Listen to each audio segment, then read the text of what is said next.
पतित पावन सीताराम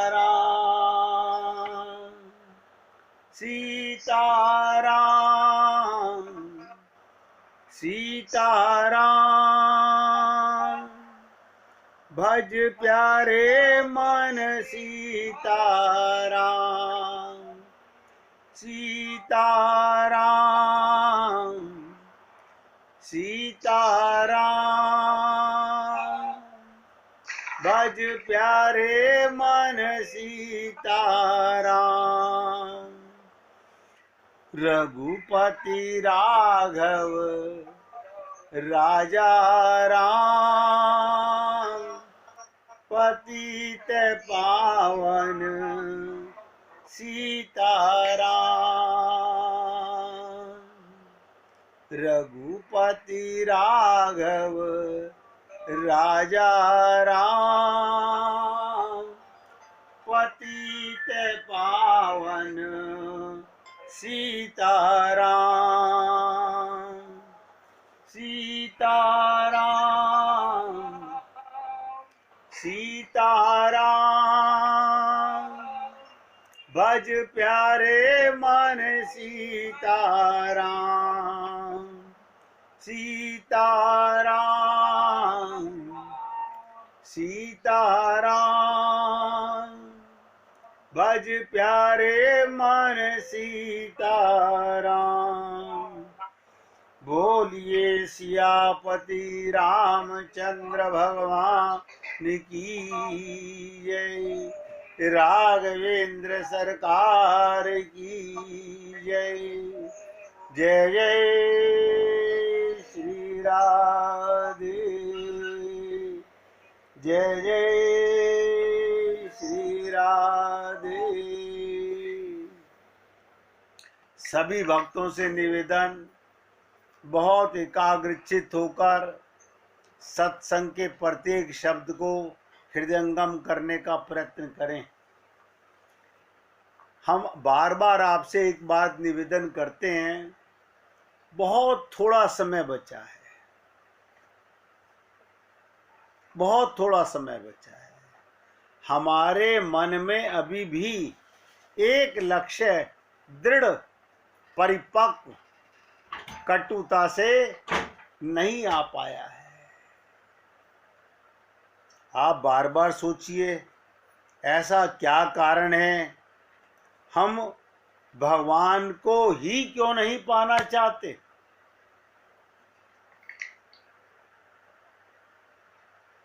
भगवान को प्राप्त करके संसार समाप्त नहीं होगा, संसार भी रहेगा।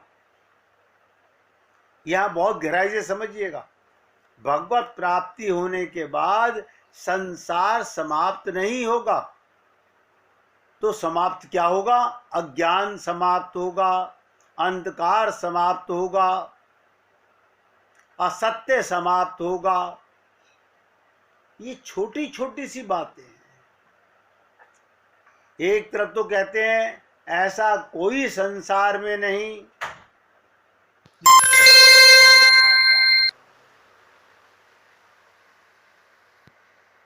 हम आपसे कहते हैं भगवान को पाने के लिए कुछ नहीं करना। और देखने में ये आता है कि संसार में 99% भटकाव भगवत प्राप्ति के लिए हो रहा है। वो भगवत प्राप्ति के लिए नहीं हो रहा, अपने मन को केवल तसल्ली देने के लिए हो रहा है। इसलिए मैं आप लोगों से निवेदन करता हूं, ये चोला बड़ा अनमोल, मिलता है मुश्किल से, मत गंवाइए।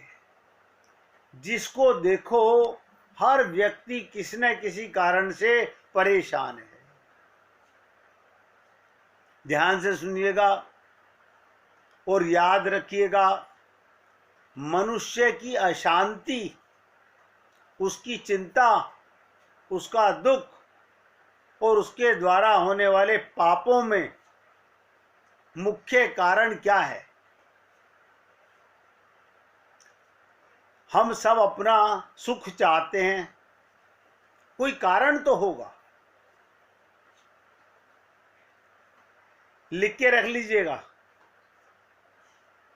संसार का सामान और संसार के प्राणी, बस।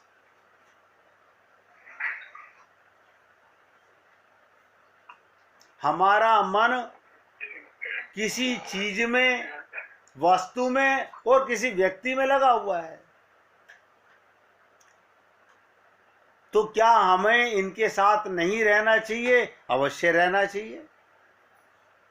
क्या हमें इनके काम नहीं करने चाहिए? इन्हीं के काम करने चाहिए। भगवान के लिए कुछ नहीं करना,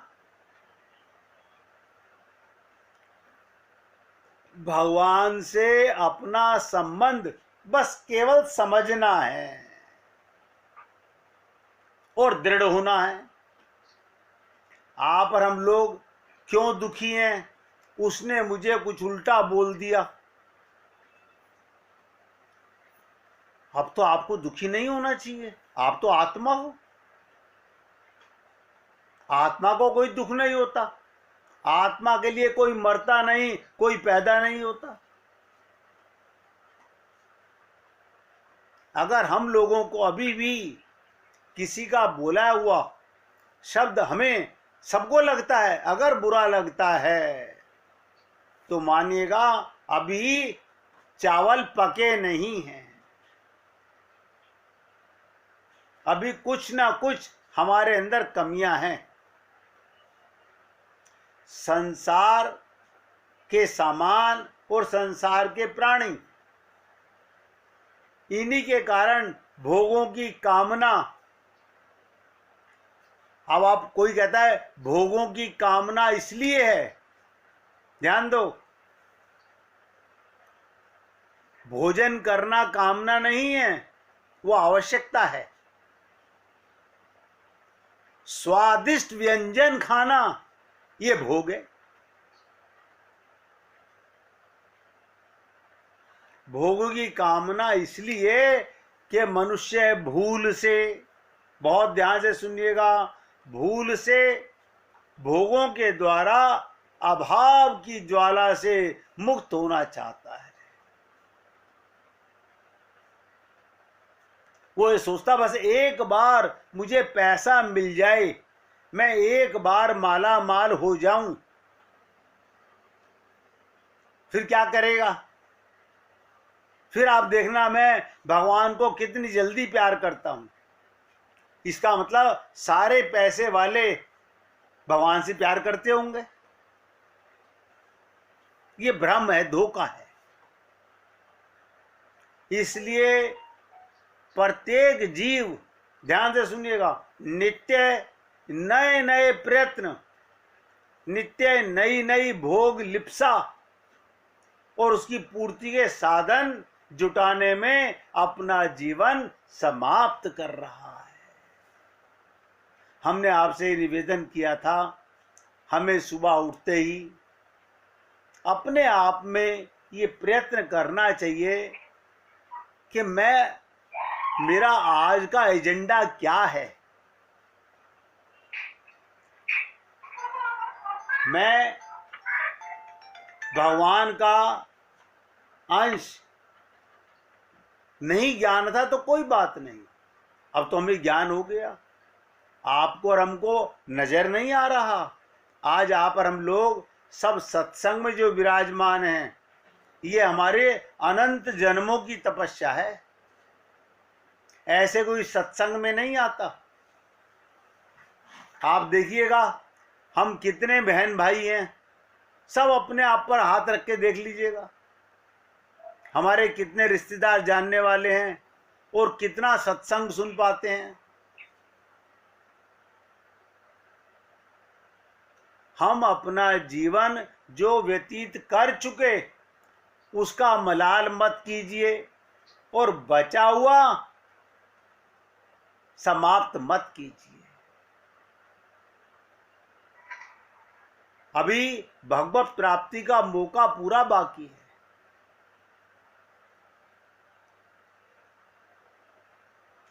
इसी के कारण हमारे मन में जो इच्छाएं हैं, उन वस्तुओं के प्राप्त होने पर लोभ और अभिमान के बस में जीव हो जाता है। और अगर जो वस्तु हम चाहते हैं वो ना मिले तो हमें क्रोध और दुख होता है। हमारा जीवन कष्ट में, दुख में हमने स्वयं बना रखा है। हमें कोई दुख देके नहीं गया। आप देखिएगा, एक मजदूर सारा दिन मजदूरी करता है, ईंटों के ऊपर तवा रख के रोटी बना के खा के और झोपड़ी में मस्ती से रहता है। उसे पता है मैंने कोठियां बहुत बनाई, मकान बहुत बनाए, लेकिन मुझे तो मजदूर रहना है। ये जो लालसा है मन की, यही व्यक्ति को नीचे गिराती है।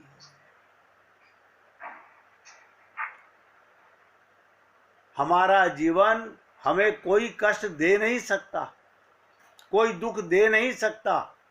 हम अपनी अज्ञानता के कारण ही दुखी हैं। इसी प्रकार ये जीव चिंता नल में जलता हुआ मर जाता है। इससे केवल मानव जीवन व्यर्थ ही नहीं होता, नए नए पापों के संचय से उसका भविष्य अंधकार में, दुख में होता चला जाता है। और हम लोग, ये तो मनुष्य शरीर में कितनी योनियां हमने आसुरी और पाप योनियां भुगती होंगी, कितने हमने योनियों में नरकों की पीड़ा भुगती होगी, हम भूल गए हैं। मैं तो एक ही बात अपने गुरुदेव की सुन रहा था, अगर हमने एक जन्म में एक पाप किया, एक पाप, हमारे तो अनंत जन्म गुजर गए हैं, तो कितने पापी हो गए हम, अनंत पापी हो गए। और उसकी कृपा देखो, वो फिर भी हम पे कृपा करके मनुष्य शरीर दे रहा है। इसलिए मैं तो आपसे निवेदन करता हूं, भगवत प्राप्ति का मौका मत गंवाइए, मत गंवाइए। क्यों? सब कुछ मिल जाएगा, ये जो मिला हुआ ये रहेगा नहीं। यहाँ का लॉकर, यहाँ का बैंक, यहाँ के बच्चे, यहाँ का परिवार, यहाँ के कपड़े आगे लेके नहीं जा सकते।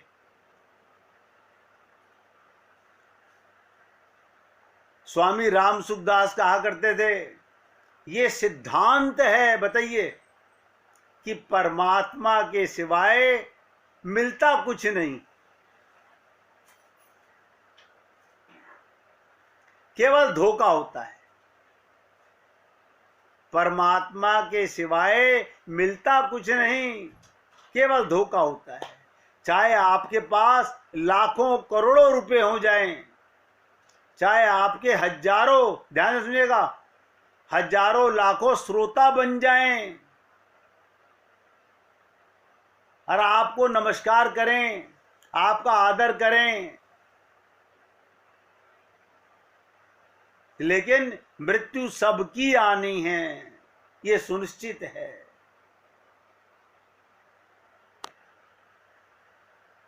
आप और हम सब लोग एक बार अपने आप में सोच के देखें। हम सब, अपना अनुभव है, बचपन से अभी तक हमने, ध्यान दीजिएगा, बचपन से हमने अब तक अपनी पांचों ज्ञानेंद्रियां, पांच ज्ञानेंद्रियां सब जानते हैं, आंख, कान, नाक, जीव और त्वचा, भिन्न भिन्न भोगों को ग्रहण किया। अरे एक बार नहीं, अनंत बार भोग किया। और हर बार उसी की उत्सुकता से किया, सुख की अनुभूति के लिए, सुख पाने के लिए, किंतु वो सुख अगले क्षण समाप्त हो गया। जो सुख टिक नहीं सकता, जो आनंद टिक नहीं सकता, वो सपना नहीं है। रात को सपना देखा, कौन देखता है? मन। ये भोग कौन भोगता है? मन। ये खुशी कौन मनाता है? मन। ध्यान से सुनिएगा, रात का सपना और दिन का सपना है, दोनों सपने।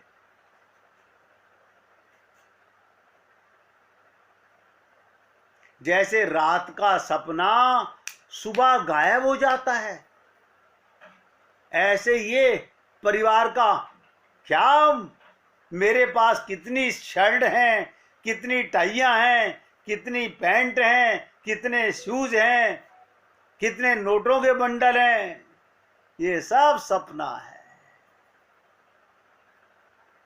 आंख बंद, खेला खत्म। हम फिर उसी सुख की तलाश में निकल पड़ते हैं। पुनरपि जननम पुनरपि मरणम, यही प्रक्रिया हम हजारों बार दोहरा चुके। हजारों बार तो मैं बोल रहा हूं, हम लोग ये त्रुटि करोड़ों बार कर चुके हैं, फिर भी बार बार उसी में उलझते रहते हैं। और कहते क्या है गुरुजी से कि उलझन सुलझे ना, रास्ता दिखे ना, जाऊं कहां। शास्त्रों ने इसे कहा गया, ये क्या है? ये सुख, संसार के सुख। लिख लो। मैंने एक बार, आप सब ने भी कभी न कभी मुंह में चिंगम टेस्ट की होगी। अब आप मुझे बताइएगा, चिंगम में से कभी कोई अमृत निकला क्या? एक बार चबाओ, 1000 बार चबाओ, 1,00,000 बार चबाओ, तो शास्त्रों ने क्या कहा? संसार के सारे भोग केवल चर्बित हैं, चबाए हुए चबाते रहना। जुगाली करने वाली बात, ये पशु वृत्ति है हमारी।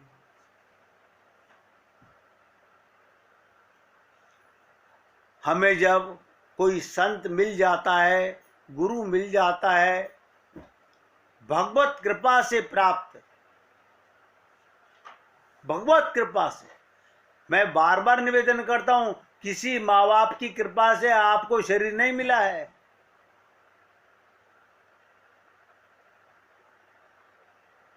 माँ बाप तो अपने मजे मजे में, भगवान अपना मजा देख रहा है, माँ बाप अपना मजा देख रहे हैं। भगवत कृपा से प्राप्त ये मनुष्य देह में अपनी बुद्धि का प्रयोग कर हम भोगों की इस मायामयी मृग मारीचिका,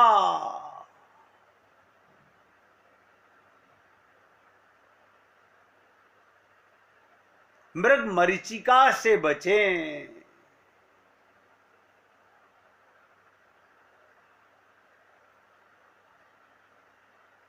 कस्तूरी कुंडली बसे, मृग ढूंढे बनमाही। मैं कभी नहीं कहता हूं कि तीर्थों में मत जाओ, जाना चाहिए, जाना चाहिए, मगर अंदर के भगवान को साथ लेकर के, ये विश्वास करके कि प्रभु जी आपका धाम देखने जा रहा हूं, आपकी प्रकृति देखने जा रहा हूं। वरना अंदर के भगवान को भूल के बाहर कहां भगवान है भाई? वो तो सब जगह बराबर है। सिया राम में सब जग जानी। निवेदन करना मेरा कार्य है। किसी ने हमसे पूछा था कि लोग रुपयों को, पैसे को इतनी इंपॉर्टेंस क्यों देते हैं, लोग धन को इतनी इंपॉर्टेंस क्यों देते हैं कि उनसे सब वस्तुएं मिल सकती हैं। बस यही कारण है। अब आप मुझे बताइएगा, रुपयों से वस्तु मिल सकती हैं, क्या पैसे में परम सुख है? नहीं, वो तो नहीं है। अब जिस पैसे से भगवान नहीं मिल सकता, वो पैसा छोटा हुआ कि बड़ा हुआ? भगवान से संपूर्ण चीज मिल सकती है। आप बताइएगा, आप पैसे को बो करके पैसा नहीं कमा सकते। पैसा दे करके उससे कम कीमत की चीज लेकर के घर में आते हैं। इस प्रकार जो भगवान के महत्व को जान लेते हैं, वो तुच्छ रुपयों के लोभ में, धन के लोभ में फंसकर भगवान के ही भजन में लग जाते हैं। हमारे और आपके हाथ में है, हम चाहें अपना कल्याण करें, हम ना चाहें, देखिएगा वही रस्सी है आप खरीद के लाए कुएं से पानी निकालने के लिए, अब आप अपने घर के अंदर फंदा लगा के, फांसी लगा के मर जाएं, भगवान थोड़ी रोकने आ रहे हैं। भगवान ने सबको मौका दिया है अपनी प्राप्ति का। सदुपयोग करना ना करना ये हमारे हाथ में है।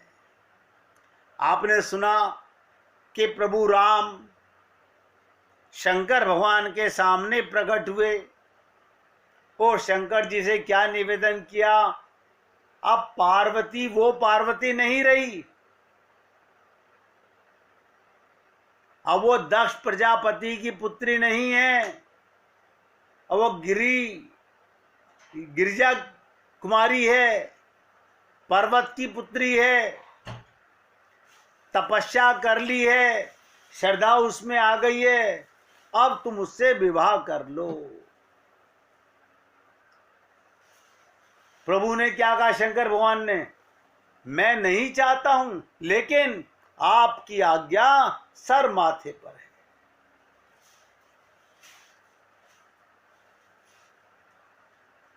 और तुरंत भगवान जैसे सामने प्रकट हुए थे। देखिएगा, हम लोग कभी नहीं सोच पाते, एक एक शब्द में छुपा हुआ रहस्य है। भगवान जैसे शंकर भगवान के सामने प्रकट हुए, वो रूप फिर से पी करके आनंद आंखें बंद कर ली, समाधि में लीन हो गए।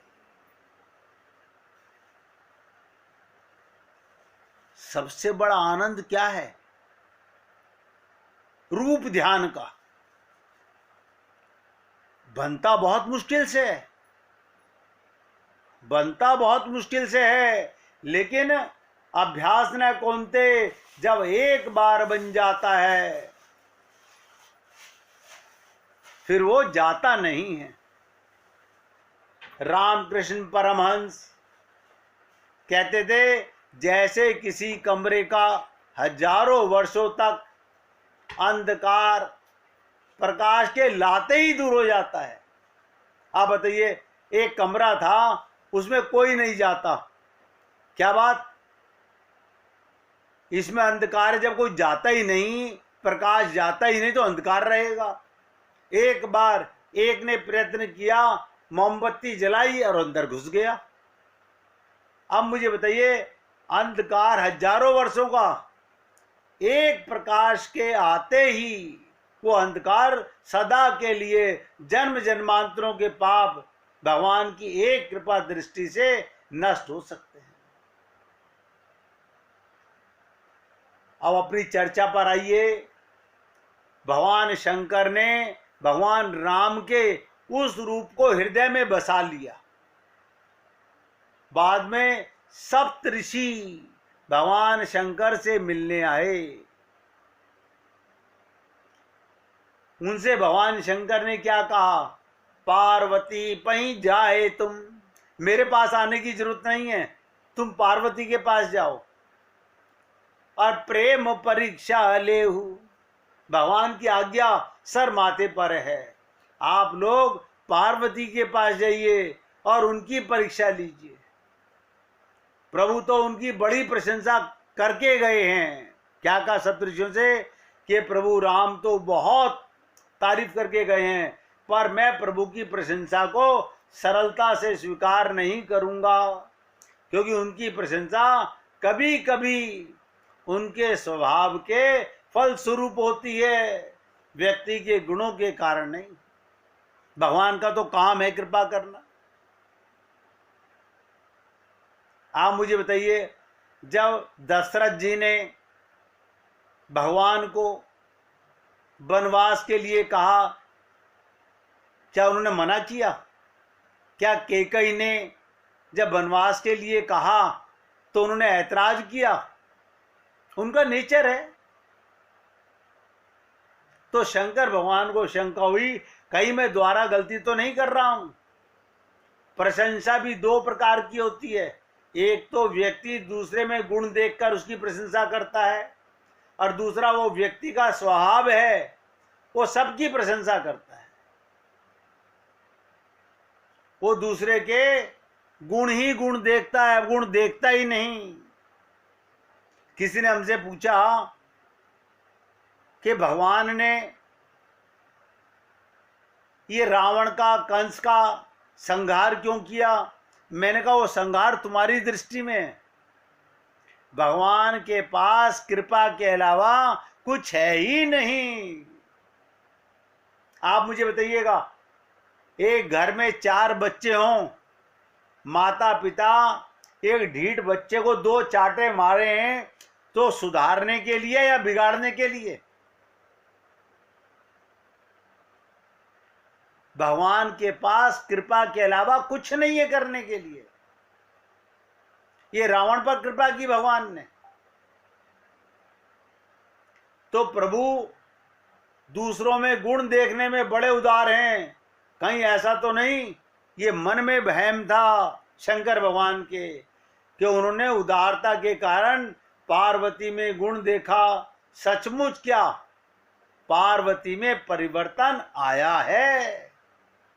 सती के रूप में उनके अंतर मन में जो संशय था, ध्यान से सुनो,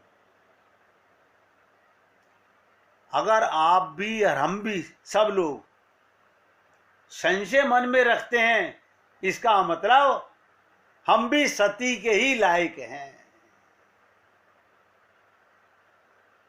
हमने गुरु अपना लिए और गुरु की शरण में चले गए, और संशय मन में फिर भी है।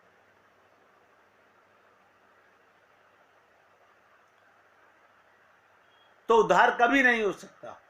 शंकर भगवान की अर्धांगिनी सती, शंकर भगवान कह रहे हैं ये राम हैं, ये मर्यादा पुरुषोत्तम हैं, ये लीला कर रहे हैं, इसलिए मैं दूर से नमस्कार कर रहा हूं कि मैं भगवान की लीला में विघ्न नहीं करना चाहता। लेकिन सती को अपने पति की बात पर भी भरोसा नहीं हुआ। ये तो विश्वास था ये तीनों भवनों के गुरु हैं, लेकिन ये भरोसा नहीं आ रहा कि ये सत्य बोल रहे हैं। कारण क्या है? अंदर संशय भरा हुआ है। यही विकार और दोष हैं जिसके कारण उनको मेरे बीच में दूरी उत्पन्न हुई। शंकर भगवान और सती के बीच में खाई क्यों पटी? सिर्फ इसी कारण से। क्या वो कमी दूर हो गई है? क्या उनका संशय दूर हो गया है? इसकी परीक्षा सप्त ऋषियों से कहा आप जाके कीजिए। सप्त ऋषि जाकर परीक्षा लेते हैं। बहुत ध्यान से सुनिएगा। सप्त ऋषि पार्वती से पूछते हैं कई अवराधव का तुम चहु, तुम किसी की आराधना कर रही हो। किसकी आराधना कर रही हो और क्या चाहती हो? भाई कोई भी आदमी ध्यान कर रहा है, पूजा कर रहा है, तपस्या कर रहा है, आप मंदिर में भगवान के प्रेम के लिए नहीं जाते। सुनहरे शब्दों में सुन लीजिएगा, भगवान के प्रेम के लिए मंदिर में कोई नहीं जाता, वो तो अंदर बैठा हुआ है। फिर तो जो नजर आ रहा है सिया राम में सब जग जानी, आपके बच्चों में भगवान है, आपके माता पिता में भगवान है, कण कण में भगवान है। वहां तो सब 99.99% संसार मांगने के लिए जाते हैं। कोई भूला भटका भगवान को ध्यान रखने का या तो लाड़ लड़ाने लग जाता है या उलाहना देने जाता है। कोई कोई गोपी आज भी ठाकुर जी के मंदिर में जाके कहती है, क्यों रे कल कहां चला गया था, कल नहीं आया तू मेरे पास, उलाहना देने जा रही है। अब भगवान जानते हैं ये इसका प्रेम है। आपकी सवा मनी प्रेम नहीं है, एक मन तो दे ना सके, सवा मनी बांट रहे हैं। तो सप्त ऋषियों ने पूछा, तुम किसकी आराधना कर रही हो और क्या चाहती हो? पार्वती जी कहती हैं, चाहिए सदा शिवई भरतारा, मैं शंकर जी की पति रूप में पाना चाहती हूं। सुनते ही सातों महात्मा जोर से हंसने पड़े।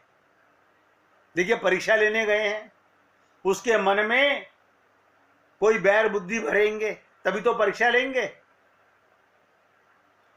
सातों सप्तऋषि ये सुनते ही हंस पड़े और बोले, सुनत बचन भी है से ऋषि, गिरी संभव तब देव। पत्थरों की बेटी से ऐसी जड़ता की आशा की जा सकती है? तू गिरिराज की पुत्री है ना, पर्वत की पुत्री है, तेरे से और उम्मीद भी क्या की जा सकती है? पहाड़ की बेटी ऐसी नासमझ नहीं करेगी तो कौन करेगा? पर पार्वती अपनी निष्ठा से इतनी दृढ़ थी, उनकी हंसी से घबराई नहीं।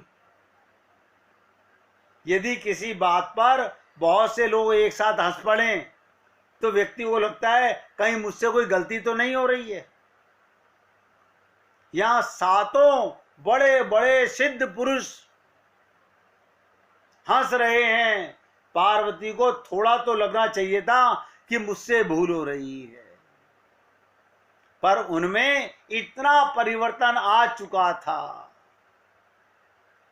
और विश्वास की इतनी दृढ़ता आ चुकी थी कि ऋषियों के व्यंग का उत्तर व्यंग में ही देती है। एक एक शब्द ध्यान दीजिएगा। सप्त ऋषियों ने मजाक उड़ाया, व्यंग किया उसके ऊपर, तो पार्वती ने भी व्यंग में ही उत्तर दिया। क्या कहती है, महाराज मैं तो पत्थर की बेटी हूं, पर जो पत्थर ही बेटी को कथा सुनाए उसको आप क्या कहेंगे? बुद्धिमान या जड़? जब आप जानते हैं मैं पत्थर की बेटी हूं तो आप मेरे पास सर पटकने क्यों आए हैं? इतना करारा जवाब उसे बुद्धिमान कहोगे या मूर्ख कहोगे? जड़ को भाषण देकर बदलने की चेष्टा करे तो वो बुद्धिमत्ता का कार्य नहीं है। आप कौन से बुद्धिमान हैं? मैं तो आपने कह दिया हिमालय की पुत्री हूं, पर्वत की बेटी हूं, मैं तो पत्थर के समान हूं, लेकिन पत्थर पे सर आप किस लिए पटक रहे हैं? तो व्यंग का उत्तर व्यंग में ही दिया।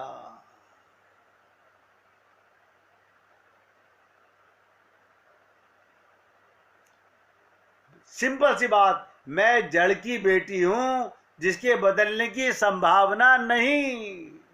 आप और हम लोग जहां देखी तवा परात, वहां बिताई सारी रात। बार बार बोलता हूं ये बात, लेकिन हम फिर भी बाज नहीं आते। हमें मजा आता है काहे में लोग हमारी झूठी तारीफ करें। अच्छा, तारीफ किस चीज की करते हैं? आपकी भक्ति की? वो तो हम में है ही नहीं। हमें कोई कहता बड़े सुंदर दिख रहे हो, आपकी ड्रेस बहुत सुंदर है, आपका हार बहुत सुंदर है, हम इसमें भूले नहीं समाते। हमें आदत पड़ चुकी है लोग हमारी झूठी तारीफ करें और हमें मजा आए। लेकिन ये पर्वत की पुत्री है, शंकर भगवान की सदा की अर्धांगिनी है, कहती है मैं बदलने वाली नहीं हूं। आप भी 1 मिनट कीर्तन कीजिए,